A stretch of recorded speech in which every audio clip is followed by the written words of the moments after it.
ప్రజాపాలన ప్రగతి ప్రణాళికలో భాగంగా చిగురుమామిడి, సైదాపూర్ మండలాల్లో నిర్వహించిన సమావేశాల్లో రాష్ట్ర రవాణా, బీసీ సంక్షేమ శాఖ మంత్రి పొన్నం ప్రభాకర్ అధికారులకు కీలక ఆదేశాలు ఇచ్చారు.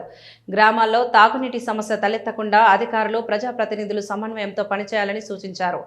ఇందిరమ్మ ఇళ్ల నిర్మాణాన్ని యుద్ధ ప్రాతిపదికన పూర్తి చేయాలని, ప్రభుత్వ పాఠశాలను బలోపేతం చేసి విద్యార్థుల సంఖ్య పెంచాలని మంత్రి తెలిపారు.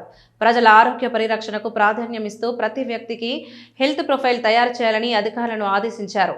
ఈ సందర్భంగా జిల్లా కలెక్టర్ చిత్రా మిశ్రా మాట్లాడుతూ ప్రజాపాలన ప్రగతి ప్రణాళికను సమిష్టి కృషితో విజయవంతం చేసి చిగురుమామిడి, సైదాపూర్ మండలాలను ముందంజలో నిలపాలని అధికారులకు సూచించారు.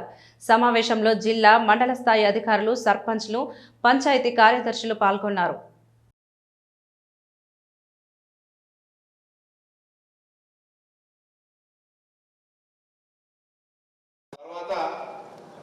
దాదాపు 4.5 కోట్ల రూపాయలని పిల్లర్లకు సంబంధించిన మన ఎలక్ట్రిసిటీ పోల్స్ సంబంధించి మనం ఎల్పిడిసిఎల్ పేమెంట్ చేసినాం.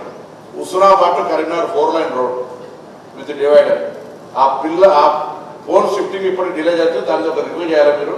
ఆ వర్క్ కూడా స్పీడ్గా అయితే ఈజీగా పబ్లిక్ యాక్సెస్ వెళ్ళడము, ఎటువంటి డివైడర్ ఉన్నప్పుడు యాక్సిడెంట్ కాకుండా అందరూ కూడా పబ్లిక్ ఉపయోగపడుతుంది అనేటువంటి మాట సందర్భంగా మరియు ఈ 5 అంశాల మీద నేను ఆ 5 అంశాలకు సంబంధించి కలెక్టర్ గారు మాట్లాడి ఆ కన్సర్న్ ఆఫీసర్ మాట్లాడతారు. నేను మిమ్మల్ని అందరినీ కోరుతా ఉన్నా, మీరు ఈ అంశాల మీద లిఖితపూర్వకంగా మీ అధికారికి, సెక్రటరీ గారితో సంతకం పెట్టి సర్పంచులు ఇద్దరు మీరు మీ మండల ఆఫీసర్కి ఇవ్వండి. ఇచ్చిన తర్వాత అవి పరిష్కారం కాకపోతే మా బాధ్యత వాళ్ళని పరిష్కారం చేయమని కోరుతా ఉన్నా. వాళ్ళ పరిష్కారం వాళ్ళ లెవెల్లో చేయకపోతే మా దృష్టికి తీసుకొచ్చే బాధ్యత మేము కన్సర్న్ ఆఫీసర్ ఇన్స్ట్రక్షన్ అయినప్పుడు వాళ్ళ లెవెల్ అయితే పరిష్కారం చేయమన్నాడు. కానప్పుడు మనం నోటీసులో చెప్పాలి.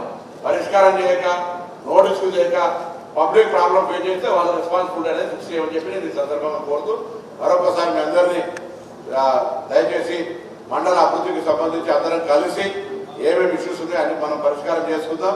నేను ఎప్పుడు కూడా పాజిటివ్గా మనం మండల అభివృద్ధి జరగాలని కోరుకుంటా ఉన్నాం. కాబట్టి దాని ప్రకారంగా ఈ కాలువకు సంబంధించిన మొన్ననే గవర్నమెంట్లో ప్రత్యేకించి రివ్యూ పెట్టుకున్నాం. దానికి సంబంధించిన కూడా ఆర్ఈ ప్రపోజల్ అయిపోతుంది. అది కూడా తొందరలో కార్యక్రమాన్ని పర్మనెంట్గా స్ట్రక్చర్స్ 30 స్ట్రక్చర్స్ కట్టాలి.